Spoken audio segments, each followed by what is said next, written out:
Hello mga kahanap bahay, quick update lang para sa mga client natin dito sa Green Meadows Residences Phase 5. So nakapasok tayo ng konti rito lang sa may site mismo. So, ito na yung latest update ulit natin dito sa site, no?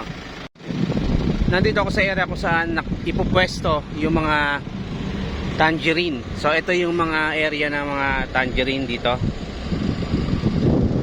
Yan, ito yung kalawakan ng phase 5 hanggang doon sa dulo yung may mga nyug na yon. Ongoing yung land development. Yung pinaka gate mismo ng subdivision, yung may pader na yon, yun yung palabas ng Remedios Road. Yun namang bakod na yon, yun na yung Remedios Road. So itong opening na to, ito yung gate ng mga Tangerine, Adeline, Jasmine, and yung sa may mga truck naman yun, doon naman yung mga Linea. Meron pa tayong ilang inventory dito sa area na kung gusto nyo kumuha, may available pa tayo. Message lang kayo para makapagpadala kami ng update sa inyo. Pero limited na yung ating inventories dito. Kung interested po kayo, message nyo lang kami sa aming mga Facebook pages or i-text or tawagan nyo yung number na nag-a-appear sa screen para mabigay namin sa inyo yung info na kailangan po ninyo. So again, limited inventories na lang ito, kaya kailangan nating madaliin yung pag-reserve kasi marami po talaga dito nang nagpapa-reserve dahil mura pa po ngayon ang presyo ng property. So 2 to 3 times a year nagkakaroon ng price increase. Kaya kung talaga interested ka, kailangan nyo na po mag-decide at mag-schedule tayo ng site viewing para makita nyo yung actual location, at pag nagustuhan nyo, then pa-reserve na po tayo. So ayan mga kahanap bahay, ito yung rotonda.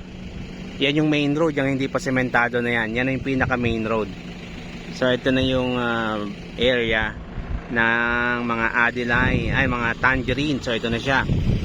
Yan, ang Tangerine, and doon yung mga Jasmine, at yung ayan, yung dulong yon, Jasmine din po yon. Ito yung mga Tangerine, yung mga kumuha na ng Tangerine. Ito sa mga block na pinapakita ko po sa inyo. Dito na po yan itatayo.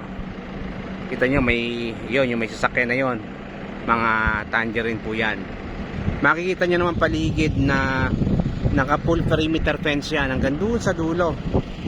Yan, ito na po yung latest update natin.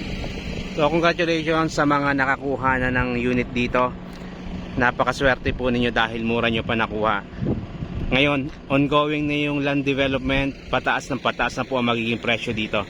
Every time na magkakaroon po tayo ng mga bagong open block na open for sale, mas mataas na po ang magiging presyo. Pero hindi pa po huli ang lahat dahil yan, mas mura pa naman po ito kumpara sa after 5 years to 10 years.